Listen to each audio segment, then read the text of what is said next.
नमस्कार, आपका स्वागत है हमारे YouTube चैनल बायो गुरु पर। आज हम पढ़ रहे हैं चैप्टर नंबर 26 का पार्ट नंबर 4, यानी कि ब्रेन का पार्ट नंबर 3 है। फर्स्ट लेक्चर में हमने उसकी थोड़ी बहुत डिवाइडेशन के बारे में पढ़ लिया था कि उसे कितने भागों में बांटा गया है, और उसमें हमने CNS यानी केंद्रीय तंत्रिका तंत्र का ब्रेन टॉपिक लिया है। 2 पार्ट्स में होता है, ब्रेन और स्पाइनल कॉर्ड यानी मस्तिष्क और मेरुरज्जु। उसमें हमने मस्तिष्क के बारे में पढ़ा है सबसे पहले, तो ये हमारा लेक्चर नंबर 3 है ब्रेन का। इससे प्रीवियस वाले वीडियो में हम ब्रेन के फंक्शन के बारे में, कौन से फंक्शन के बारे में पढ़ा था, मेडुला के बारे में, मेडुला ऑब्लंगेटा के बारे में। यहाँ आज हम कई चीज़ों के फंक्शंस देखेंगे, तो मैं आपको डायग्राम में बता देती हूँ कि किस किस के फंक्शन आज हम इसमें देखने वाले हैं।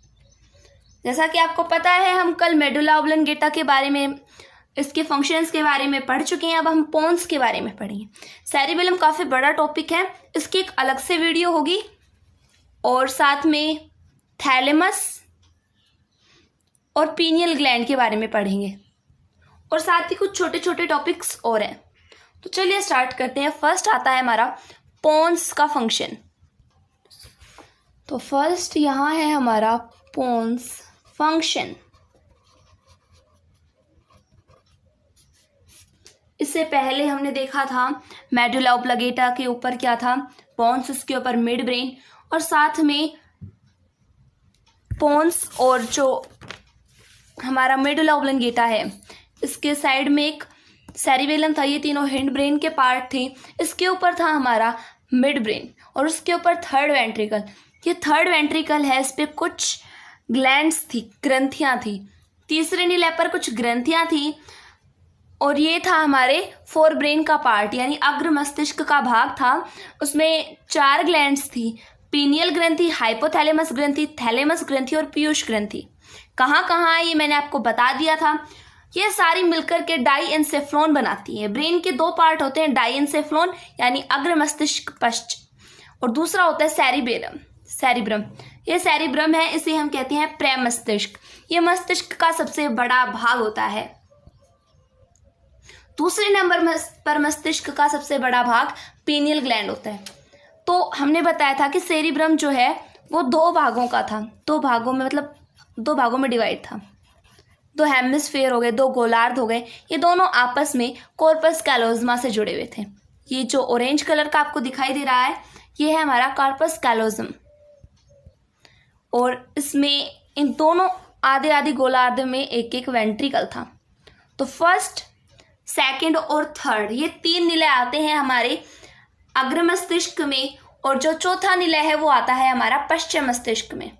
तो इस वीडियो में हम पोन्स के फंक्शंस के बारे में, थैलेमस, पीनियल ग्लैंड और कोई छोटे छोटे टॉपिक्स हैं उनके बारे में जानेंगे। तो ये है पोन्स हमारा।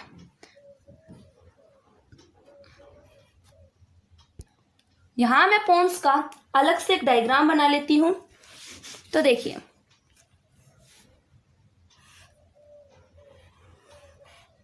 ये क्या है, हमारा मेडुला ऑब्लंगेटा, इसके ऊपर हमारा पोन्स है। तो देखिए, हमने पिछले लेक्चर में मेडुला ऑब्लंगेटा के बारे में क्या पढ़ा था कि इसके अंदर हमारे कुछ न्यूक्लियाई होते हैं, यानी ग्रुप ऑफ न्यूरॉन्स होते हैं। सबसे पहले हमने ये देखा था कि जो हमारे, एक डायग्राम और बनाना पड़ेगा।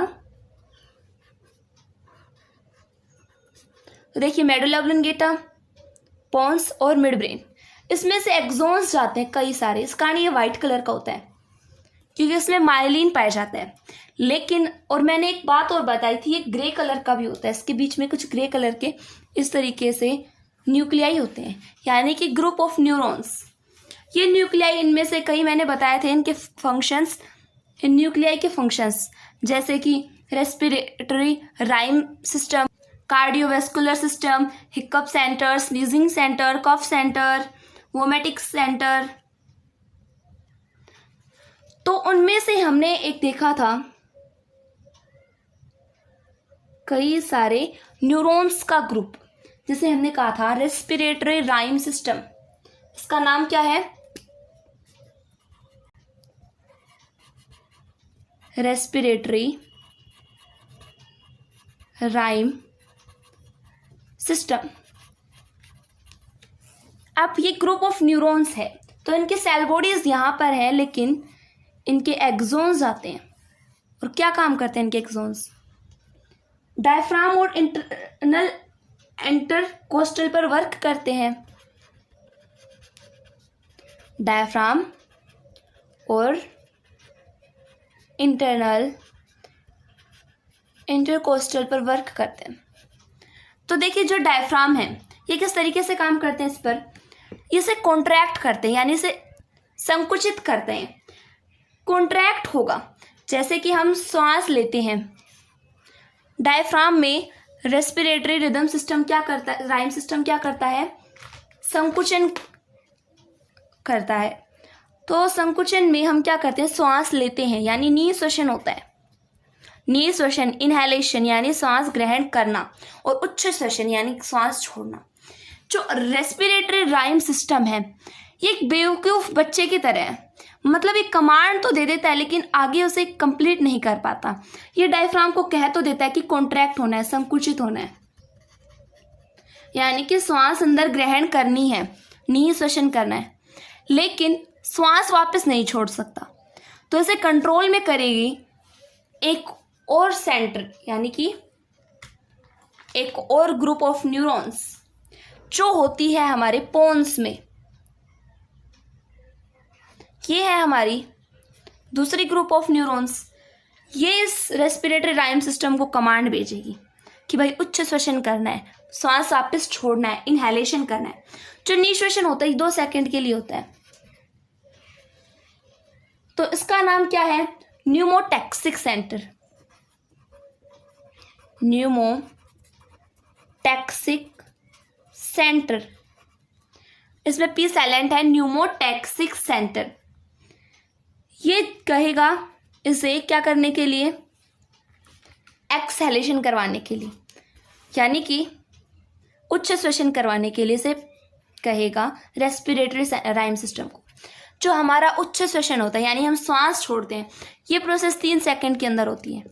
लेकिन जब हम योगा करते हैं तो लंबी लंबी सांसें लेते हैं, वो किसके कारण होती हैं? वो होती है यहाँ पर एक और सेंटर पाया जाता है, ग्रुप ऑफ न्यूरॉन्स पाए जाते हैं एक और, उसे मैं पैरेट कलर से बना रही हूं। इसका नाम क्या है? इसका नाम है एपन्यूस्टिक सेंटर।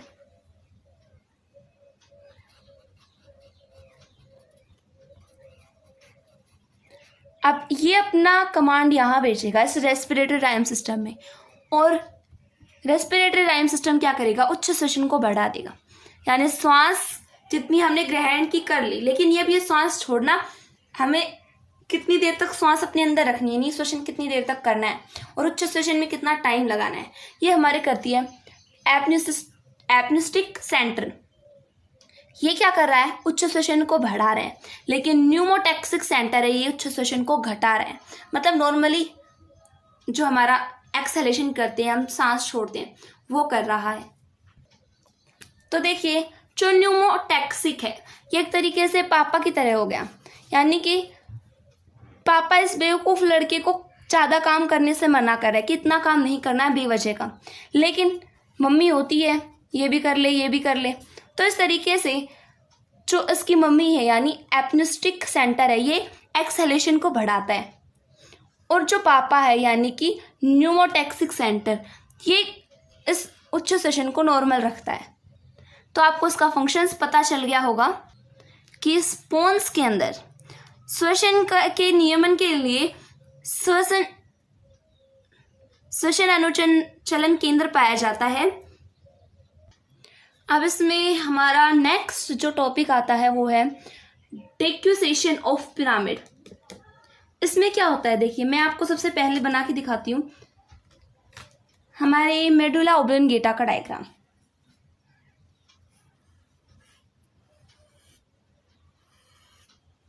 जैसे ये है हमारा मेडुला ओब्लंगेटा। तो इसमें क्या होता है, ये व्हाइट कलर का होता है। क्यों? क्योंकि इसमें एक्सोन्स पाए जाते हैं। ये ट्रैक्ट में होता है, असेंडिंग और डिसेंडिंग ट्रैक्ट में, यानी ऊपर जाते हैं और नीचे आते हैं। सूचनाओं को ले जाते हैं, संवेदी कमांड संवेदी सूचनाएं और प्रेरक संवेदनाएं लाते हैं। संवेदनीय सूचनाएं ऊपर ले जाते हैं और प्रेरक संवेदनाएं नीचे लाते हैं। तो अब जो प्रेरक सूचनाएं आएंगी, मान लीजिए इस तरीके से आ रही हैं और वो आती आती बीच में टेढ़ी हो जाती है, 90 डिग्री के एंगल पर घूम जाती है इस तरीके से। इसी तरीके से यहाँ से जो प्रेरक सूचनाएं आएंगी वो इधर घूम जाएंगी। ये दोनों जो न्यूरॉन्स आ रहे हैं, प्रेरक सूचनाएं लाते हैं न्यूरॉन्स। अब ये न्यूरॉन्स बीच में आते आते टेढ़े घूम जाते हैं, मतलब 90 डिग्री पर मुड़ जाते हैं। तो इस तरीके से ये राइट पार्ट है, देखिए राइट पार्ट से जो सूचना आ रही है वो लेफ्ट पार्ट में जा रही है, और जो लेफ्ट पार्ट से सूचना आ रही है वो राइट पार्ट में जा रही है। तो यहां पे हो रहा है डिक्यूसेशन। अब हमने इसे पिरामिड नाम क्यों दिया है? क्योंकि जो हम डायग्राम बनाते हैं मेडुला ऑब्लंगेटा का, उसमें ये बाहर निकला रहता है, ये होता है हमारा पिरामिड, इसे हम कहते हैं पिरामिड। इसी कारण कहा है डिक्यूसेशन ऑफ पिरामिड। इसे पिरामिड क्यों कहा है? क्योंकि हम जो मेडुला ऑब्लंगेटा का डायग्राम बनाते हैं उसमें ये बाहर की तरफ वक्रित जो चीज रहती है ये पिरामिड कहते हैं इसे, इसलिए हमने इसे कहा है डिक्यूसेशन ऑफ पिरामिड। तो देखिए मेडुला ऑब्लंगेटा हो गया, इसके ऊपर पोन्स का फंक्शन हो गया। अब इसके ऊपर आता है हमारा मिड ब्रेन। देखिए हमने देख लिया मेडुला ऑब्लंगेटा में respiratory rhythm system, cardiovascular system, hiccup centre, कई तरीके के सेंटर पाए जाते हैं। और पोन्स में हमारे पाए जाते हैं 2 न्यूक्लियाई जो रेस्पिरेटरी राइम सिस्टम को कंट्रोल करते हैं, मतलब उसकी आगे कमांड भेजते हैं उच्च श्वसन के लिए। अब इसके ऊपर आया है हमारा मिड ब्रेन। तो अब मिड ब्रेन का फंक्शन देखिए, function of mid brain, mid brains function.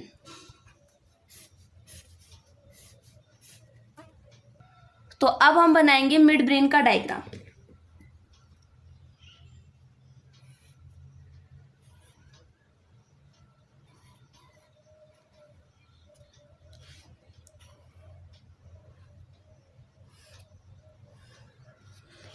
तो ये है हमारा मिड ब्रेन। इस मिड ब्रेन में पीछे के पार्ट में, ये इसके पीछे का पार्ट है, इसमें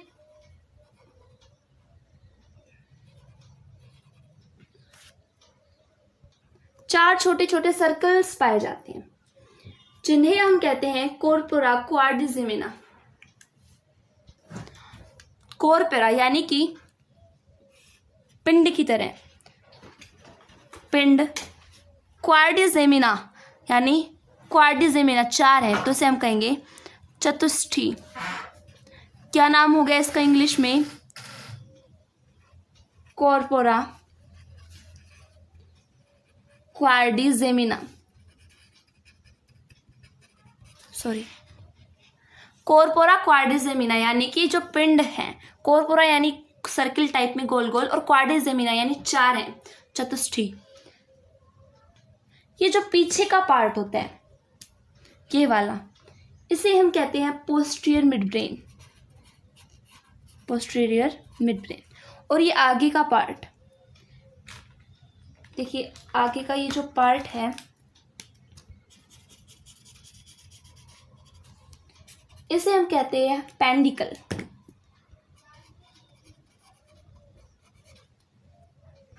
अब ये पिंड चतुष्ठी काम क्या करते हैं?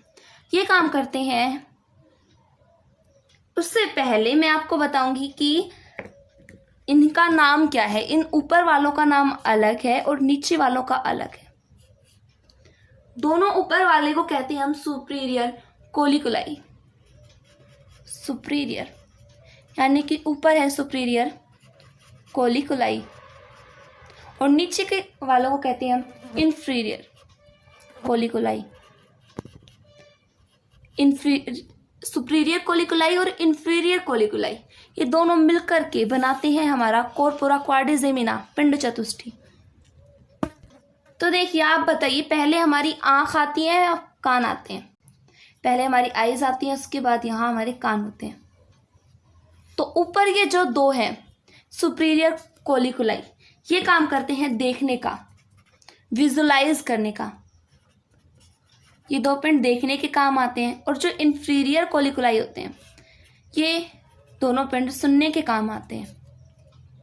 यदि कई बार देखिए लड़ाई झगड़ा होता है तो किसी के सर पर किसी ने मान लीजिए भारी लकड़ी से किसी ने बहुत जोर से चोट मार दी, तो उसका जब मिड ब्रेन हिल जाता है तो ऐसे क्या तो ऊपर के दो खराब हो जाएंगे या नीचे के दो, तो उसे देखना या फिर सुनना कम होने स्टार्ट कर देता है।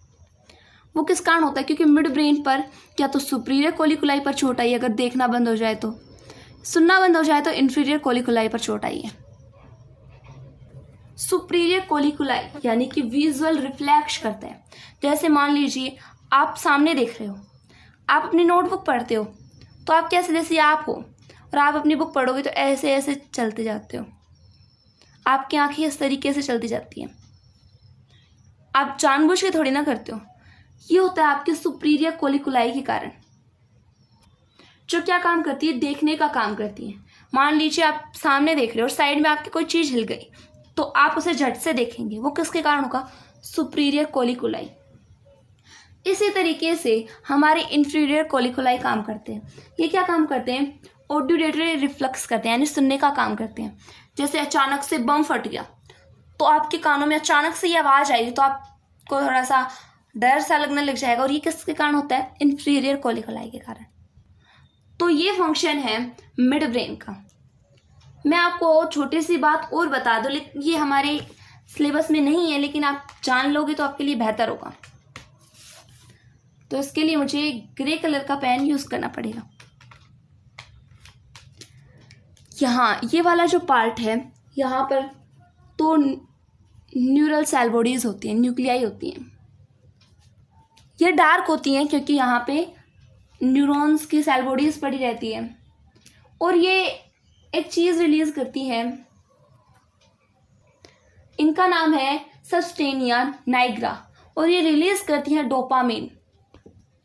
इनका नाम क्या है? सबस्टेनिया नाइग्रा, और ये रिलीज क्या करती है? डोपामिन। जब ये डोपामिन रिलीज नहीं कर पाती हैं तो हमें पार्किंसंस रोग हो जाते हैं। ये क्या होता है? जैसे आपने बूढ़े लोगों को देखा होगा, वो बैठे बैठे अचानक से अपना हाथ हिलाते रहते हैं जैसे किसी को डांट रहे हो, तो ये वो रोग है। ऐसा कब होता है? जब डोपामिन रिलीज नहीं होता है, तब होता है। तो मिड ब्रेन का फंक्शन हमने देखा। मिड ब्रेन का फंक्शन क्या है मध्य मस्तिष्क का? कि ये सुनने का काम करता है और देखने का काम करता है। इन दोनों को, सुपीरियर कोलिकुलाई और इंफीरियर कोलिकुलाई, इन दोनों के हम कहते हैं कॉर्पोरा क्वाड्रिजेमिना। अब हमारा नेक्स्ट जो टॉपिक आता है वो है रास, RAS, यानी कि रेटिकुलर, जो काफी इंपॉर्टेंट टॉपिक है। Reticular activating system. मैं आपके लिए ये टॉपिक काफी इजी बनाने की कोशिश कर रही हूँ ताकि आपको ब्रेन की एक एक स्ट्रक्चर के बारे में अच्छे से पता हो कि कहाँ मेडुला ऑब्लिगेटा होता है, कहाँ पोन्स, कहाँ होता है, इन सब के बारे में। तो देखिए रास, रेटिकुलर एक्टिवेटिंग सिस्टम, सबसे पहले आता है हमारा मेडुला ऑब्लिगेटा, उसके ऊपर हमारा पोन्स, और उसके ऊपर हमारा मिड ब्रेन। तो जैसा कि आपको पता है ये सारे वाइट कलर के होते हैं क्योंकि इसमें एक्सॉन्स होते हैं, और एक्सॉन्स होते हैं वो माइलिन के कारण वाइट कलर के होते हैं।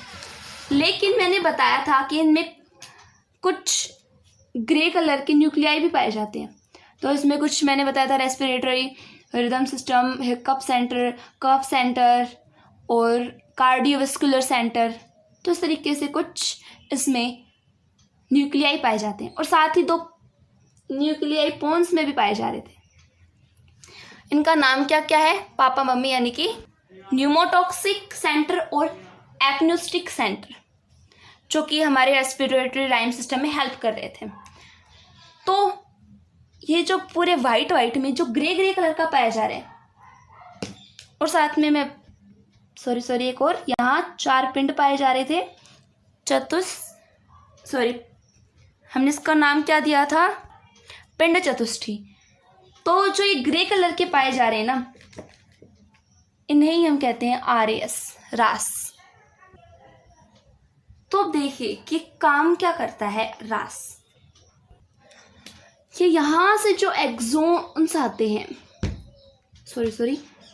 एक्सोन्स कैसे? एक्सोन्स जो सूचनाओं को, प्रेरक संवेदी होती हैं, प्रेरक सूचनाएं, उन्हें ले जाते हैं हमारे ब्रेन तक। तो ये जो सूचनाएं लाते हैं, इनमें से कुछ सूचनाएं हमारे ब्रेन तक पहुंच जाती है, थैलेमस में जाती है, फिर थैलेमस में सिनेप्सिस होता है, वहां पे जाकर के कहाँ जाती हैं? सेरिब्रम में। सेरिब्रम में वहां एनालिसिस होता है और प्रेरक सूचनाएं आती है, मोटर्स कमांड आती है थैलेमस में, और थैलेमस उन्हें वापस हमारे जिस पार्ट तक जाना होता है उसे भेज देता है। तो कई सारी क्या जा रहे हैं? एक्सोन्स आ रहे हैं। जैसे मान लीजिए, एक एग्जाम्पल से समझे तो ऐसे, आप क्लास में बैठे हुए हो और टीचर नहीं आई, आप मार रहे हो चुगली अपने फ्रेंड के साथ कि टीचर मेरे को कम नंबर देती है, उसको ज़्यादा देती है, मेरे को डांटती है, होमवर्क कैसा पढ़ाती है, वैसा पढ़ाती है। आप चुगली मार रहे हो टीचर की। अचानक से आ गई आपकी टीचर, सारी क्लास को पता चल गया, लेकिन आपको नहीं पता चला। क्योंकि तो आपको क्यों नहीं पता चला ऐसा?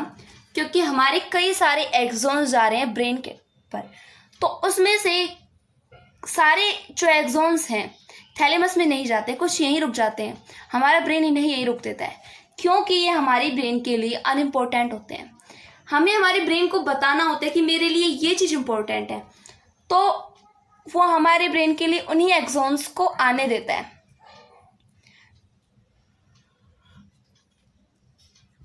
तो पहला फंक्शन हो गया रास का कि ये हमारे ब्रेन के लिए इम्पोर्टेंट चीज़ों को तो जाने देता है और जो अनइम्पोर्टेंट होती हैं उन्हें नहीं जाने देता। देखिए, जैसे कि हमारी जो पीनियल ग्लैंड है, पीनियल ग्रंथि, वो एक हार्मोन रिलीज करती है जिसका नाम है मेलाटोनिन हार्मोन। ये मेलाटोनिन हार्मोन जब जाकर के इस रास पर एक्ट करेगा और जब कम एक्टिव हो जाता है तो हमें नींद आती है। हम कब सोते हैं? जब ये मेलाटोनिन हार्मोन कम एक्टिव हो जाता है। इसी से ही संबंधित है हमारा कोमा। कोमा नाम तो आपने सुना ही होगा। तो इसमें क्या होता है? ये मेलाटोनिन हार्मोन अब बिल्कुल अनएक्टिव हो जाती है, इनएक्टिव, कोई काम नहीं करता,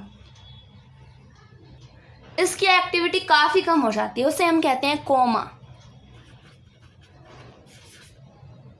मतलब इस कोमा में इंसान डीपली सो जाता है। अब देखिए, जब ये कोमा सो जाएगा तो जब हम ज़्यादा ही कोमा में चले जाते हैं काफ़ी दिनों तक, तो हमारे जो रेस्पिरेटरी राइम सिस्टम और कार्डियोवैस्कुलर सिस्टम, ऊपर जो है दोनों पोन्स में जो सेंटर पाए जा रहे थे, इनका नाम क्या था? न्यूमोटैक्सिक सेंटर और एपनिस्टिक सेंटर, ये काम करना बंद कर देंगे, जिससे हमारी डेथ हो सकती है।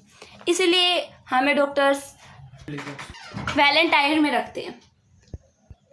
दूसरा इसका फंक्शन आता है कॉन्शियसनेस, यानी कि हमारे अंदर चेतना रहती है एक तरीके से। इसलिए कहते हैं कि हमें हमारे ब्रेन के लिए अपना एक खुद का इम्पोर्टेंट काम रखना चाहिए कि मुझे ये करना है, मुझे डॉक्टर बनना है, कैसे बनूं, किस तरीके से बनूं।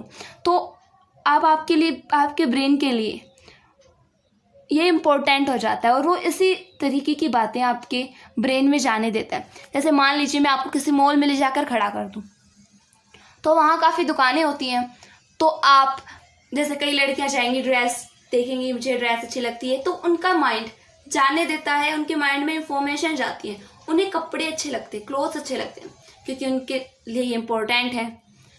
कई बच्चे बिजनेस करने के सोचते हैं कि अच्छा मॉल है, अगर मैं छोले भटूरे की दुकान लगा लूँ तो काफ़ी अच्छी चल जाएगी।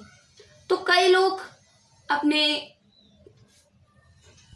टेक्निकल चीज़ों के बारे में सोचते हैं कि ये ऐसे कैसे हुआ, तो इनके माइंड के लिए वो इम्पोर्टेंट होता है, वो उन्हें बता देते हैं कि मेरे ब्रेन के लिए ये चीज़ इम्पोर्टेंट है।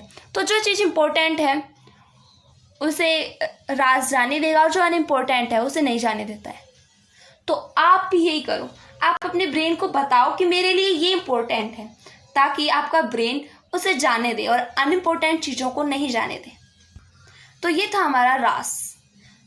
ज़्यादा हमारे सिलेबस में नहीं है, लेकिन आपको थोड़ी नॉलेज के लिए मैंने बता दिया है रास क्या होता है और हमें नींद किसके कारण आती है, मेलाटोनिन के कारण। तो देखिए हमने रास पढ़ लिया, medulla oblongata, pons, mid brain. इसके ऊपर क्या आएगा जल्दी बताओ, एक टैंक आएगा, टैंक का क्या नाम है, थर्ड वेंट्रिकल। इस थर्ड वेंट्रिकल किसका पार्ट है, थर्ड वेंट्रिकल, ये बताओ मुझे। फोर ब्रेन का, अग्र मस्तिष्क का। अग्र मस्तिष्क के दो पार्ट थे, सेरिब्रम और डाइएन्सेफेलॉन। तो जो सेरिब्रम यानी जो प्रमस्तिष्क है उसके बारे में हम बात नहीं करेंगे, उसकी एक अलग से वीडियो होगी, काफी बड़ा है। आपको अच्छे से समझाने के लिए मैंने कई पार्ट्स बनाए हैं, तो प्लीज कम से कम मेरी वीडियो को लाइक्स कर दिया करो, चैनल को सब्सक्राइब भी कर देना। तो चलिए टॉपिक पे आते हैं। यहां है हमारा थैलेमस, पीनियल ग्लैंड, हाइपोथैलेमस, और यहाँ है हमारी पिट्यूटरी ग्लैंड यानी पीयूष ग्रंथि जिसे हम कहते हैं। तो इसमें हम आते हैं थैलेमस के बारे में पढ़ेंगे, सेरिब्रम के बारे में आज यहाँ हम डिस्कस नहीं करेंगे, और पीनियल ग्लैंड के बारे में पढ़ेंगे। तो दो टॉपिक और पढ़ेंगे, कौन कौन सा, एक तो थैलेमस और एक एपिथैलेमस। थैलेमस ग्लैंड, ग्लैंड को हम क्या कहते हैं, ग्रंथि, थैलेमस ग्रंथि। तो ये कहाँ होती है, देखिए मैं आपको डायग्राम बार बार में इसलिए बनवाती हूँ कि आपको पता चल सके कि किसके बाद क्या आता है। तो यह मैं आपको एक्चुअल डायग्राम दिखाऊं जैसा कि आपको देखने को मिलता है बुक्स में, नेट पर, वैसा। अब इसमें हमने थैलेमस बताया, ये है हमारा थैलेमस। सबसे पहले मेडुला ऑब्लंगेटा, उसके ऊपर है हमारा पोन्स, उसके ऊपर मिड ब्रेन, मिड ब्रेन पर एक टैंक रखा होता है, थर्ड वेंट्रिकल।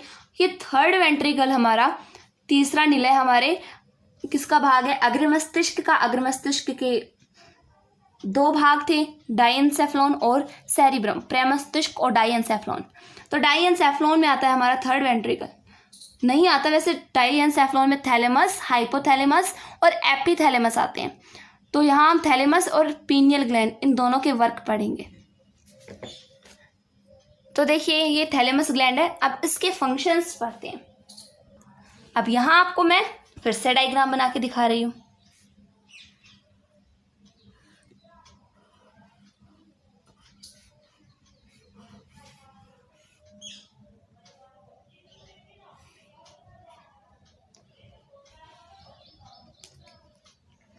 तो इसमें medulla, pons, mid brain, third ventricle, यहाँ होगा हमारा थैलेमस, एक पीछे की साइड थैलेमस, मतलब उस दूसरी साइड है। यहाँ पीछे की साइड हमारी पीनियल ग्लैंड, और आगे से ये इस तरीके से कवर रहती है हमारी हाइपोथैलेमस। इसके नीचे हमारी पाई जाती है पिट्यूटरी ग्लैंड। पिट्यूटरी ग्लैंड में एक सगा बेटा होता है हाइपोथैलेमस का और एक सोतेला। सगा जो होता है इसका नाम क्या बताया था मैंने आपको, पोस्टीरियर पिट्यूटरी, और जो सोतेला होता है उसका बताया था इंटीरियर पिट्यूटरी। सगा क्यों कहा था हमने, क्योंकि ये इसी का भाग होता है, इसी का पार्ट होता है, यहीं से टूट कर आके आ जाता है। लेकिन सोतेला जो बेटा है ये वाला, ये सोतेला है, और सगा है इस साइड वाला। ये सोतेला क्यों है, क्योंकि ये कहीं और से टूट कर आता है। तो प्यारे बच्चों, मैंने बताया था कि यहाँ से हमारे कई सारे एक्सोन्स आते हैं, राइट। एक्सोन्स आते हैं सीधे हमारे थैलेमस में, से मान लीजिए एक्सोन्स आए, यहाँ पे होती है हमारी सिनेप्सिस। थैलेमस में हमारे कई न्यूरॉन्स और होते हैं, कि सेल बॉडीज होती है, ये न्यूरॉन्स हैं, ये थैलेमस में होता है ये सब कार्य। थैलेमस में क्या होता है, सिनेप्सिस, यानी कि ये एक दूसरे से सूचनाएं एक दूसरे को पास करते जाते हैं। सिनेप्सिस हुआ, अब इसका एक्सोन जाएगा कहाँ, सेरिब्रम में। सूचना को कहाँ भेजा जाता है, सेरिब्रम में। अब थैलेमस डिसाइड करता है कि सूचना कैसी है, पेन की है, देख के हमने सूचना भेजी, हमें फील हुआ है। तो ऐसी सूचनाओं को थैलेमस सेरिब्रम के जिस पार्ट में उसे जाना चाहिए उसे में भेजते हैं। तो मान लीजिए यहां से जा रही है सूचनाएं। अब इन सूचनाओं पर संवेदी सूचनाएं हैं, जा रही हैं सूचनाएं। अब इन सूचनाओं का एनालिसिस करता है सेरिब्रम। क्या एनालिसिस करता है? जैसे आप कुछ भी मान लीजिए कि आपको किसी ने थप्पड़ मारा, स्लैप मारा, तो अब आपका ब्रेन जाकर के एनालिसिस करता है, सेरिब्रम में एनालिसिस होता है कि भाई थप्पड़ मारा किसी ने मुझे। अब बदले की भावना आ जाती है। बदले में क्या होगा? मोटर न्यूरॉन्स है, प्रेरक न्यूरॉन, इसके एक्सॉन्स आते हैं वापस थैलेमस में, यहां सिनेप्सिस होता है। अब यहां से सिनेप्सिस होगा, जैसे कि ये एक्सॉन्स आए, यहां से जा रहे हैं ऊपर की तरफ, आएंगे कैसे? देखिए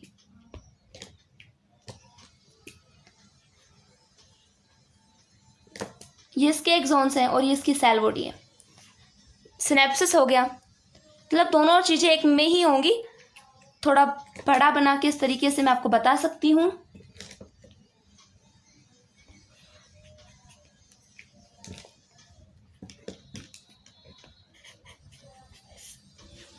यहां पे सिनेप्सिस हुआ, ये सूचनाएं मोटर कमांड जिसे हम कहते हैं यहां से जा रही है नीचे कि हमें ये करना है।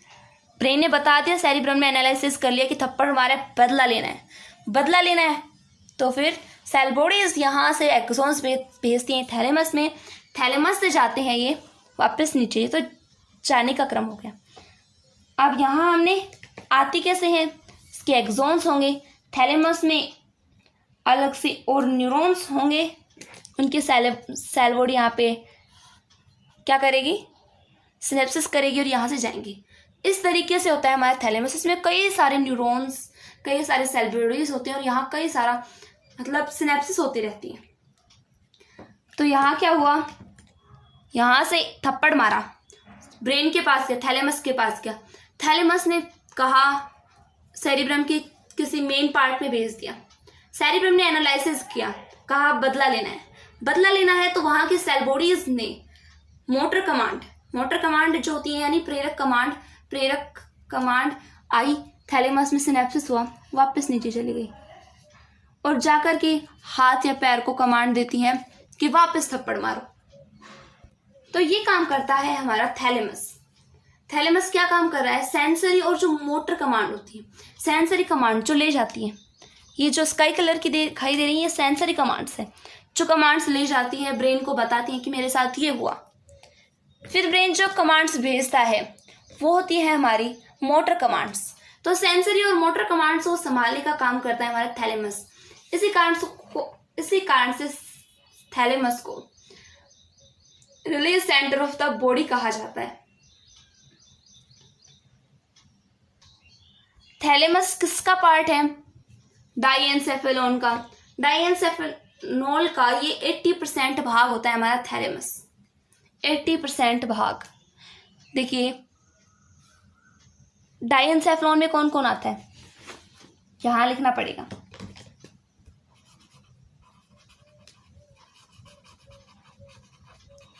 डाइएन्सेफेलोन के पार्ट कौन कौन से हैं? हाइपोथैलेमस, थैलेमस,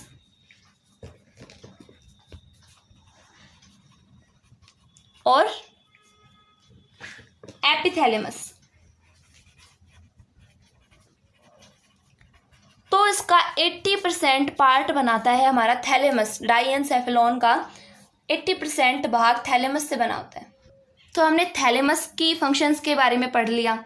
सेंसरी और मोटर न्यूरॉन्स को ले जाता है, मतलब ये बताता है कि कहाँ क्या करना है।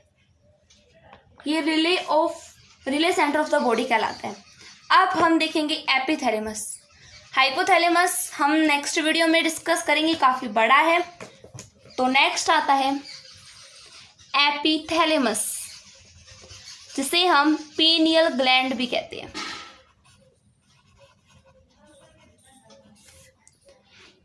तो पीनियल ग्लैंड कहाँ थी हमारी? जैसे ये है हमारा थर्ड वेंट्रिकल, इसमें पीछे के साइड ये है हमारी एपिथैलेमस, और इसमें ये है हमारी थैलेमस, हाइपोथैलेमस, पिट्यूटरी ग्लैंड। तो सारी ग्रंथियां बन चुकी हैं। तो अब यहाँ पे हम देख रहे हैं पीनियल ग्लैंड के फंक्शन। मैंने आपको लास्ट में बताया था कि पीनियल ग्लैंड एक हार्मोन रिलीज करती है। उस हार्मोन का क्या नाम था? Melatonin hormone. Melatonin hormone.